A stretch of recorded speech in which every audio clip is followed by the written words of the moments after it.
Hello dears, good evening. ഇന്നലെ ഞാൻ കാണിച്ച ചെമ്പരത്തി ചായയുടെ ബെനിഫിറ്റ്സും അതുപോലെ കോൺട്രാ ഇൻഡിക്കേഷനും പറയാൻ വേണ്ടിയിട്ടാണ് കേട്ടോ ഞാൻ വന്നത്. സോ ആദ്യം തന്നെ ഞാനൊരു കാര്യം പറയട്ടെ. അധികമായ അമൃതം വിഷമാണ്. നമ്മൾ പുതിയൊരു കാര്യം ട്രൈ ചെയ്യുന്നതിന് മുമ്പ് നമ്മളെപ്പോഴും ഒന്ന് നമ്മുടെ ശരീരത്തെ തന്നെ ഒബ്സർവ് ചെയ്യുക. ഞാനത് ഓക്കെ ആണോ ഈ പ്രൊഡക്റ്റുമായിട്ടെന്ന് നോക്കുക. അത് എന്ത് സാധനമായാലും ഓക്കെ. നമ്മൾ ഇതിൻ്റെ ബെനിഫിറ്റ്സിലേക്ക് പോകാവേ. ഒന്ന്, ഇത് ബ്ലഡ് പ്രഷർ കുറയ്ക്കാൻ വേണ്ടിയിട്ട് സഹായിക്കും.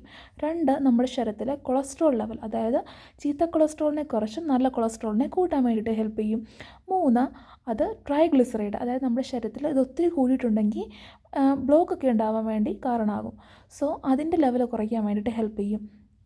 പിന്നെ നമ്മുടെ ഇമ്മ്യൂൺ സിസ്റ്റം, രോഗപ്രതിരോധ ശേഷി നന്നായിട്ട് വർദ്ധിപ്പിക്കാൻ വേണ്ടിയിട്ട് ഹെൽപ്പ് ചെയ്യും. പിന്നെ നമ്മുടെ ലിവറിനും ഹാർട്ടിനും കിഡ്നിക്കും ഒക്കെ നല്ലതാണെന്ന് പറയപ്പെടുന്നു. അതുപോലെ നമ്മുടെ വെയിറ്റ് ലോസിന് വേണ്ടിയിട്ട് ഹെൽപ്പ് ചെയ്യുമെന്ന് പറയുന്നു. പിന്നെ ഇത് കഫെയിൻ ഒട്ടും ഇല്ലാത്തൊരു ഡ്രിങ്കാണ്. സോ അതിൻ്റേതായിട്ടുള്ള ബെനിഫിറ്റ്സും ഉണ്ട്.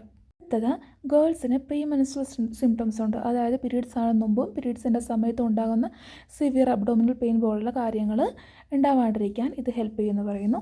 അതുപോലെ ആൻസൈറ്റി, ഡിപ്രഷൻ അതൊക്കെ ഒരു പരിധിവരെ കുറയ്ക്കാൻ ഹെൽപ്പ് ചെയ്യും. ഇതൊക്കെയാണ് ഇതിൻ്റെ ബെനിഫിറ്റ്സ് എന്ന് പറയുന്നത്. ഇനി ഇതിൻ്റെ കോൺട്രാ ഇൻഡിക്കേഷൻ നോക്കിയാലോ. ആദ്യമായിട്ട് ഇത് ബ്ലഡ് പ്രഷർ കുറയ്ക്കാൻ സഹായിക്കും.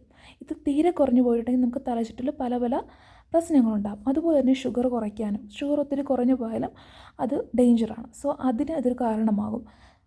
പിന്നെ ഇത് എംപ്റ്റി സ്റ്റൊമക്കിൽ എടുത്തു കഴിയുമ്പോഴേക്കും ചിലവർക്കിത് ആസിഡിറ്റിക്ക് കാരണമാകുമേ. ഓൾറെഡി ലിവർ ഡിസീസോ കിഡ്നി ഡിസീസോ ഉള്ളവർ ഇത് കഴിക്കാണ്ടിരിക്കാൻ ശ്രമിക്കുക. അതുപോലെ അലർജിക് ആയിട്ടുള്ള ആൾക്കാർ കഴിക്കാതിരിക്കുക. അതുപോലെ 12 വയസ്സിന് താഴെയുള്ള കുട്ടികൾക്ക് കൊടുക്കാതിരിക്കുക. എസ്പെഷ്യലി പ്രഗ്നൻ്റ് ആയിട്ടുള്ള ആൾക്കാരും ബ്രസ്റ്റ് ഫീഡിംഗ് ആയിട്ടുള്ള ആൾക്കാരും കഴിക്കാതിരിക്കുക. അബോർഷനും മറ്റു കാര്യങ്ങളും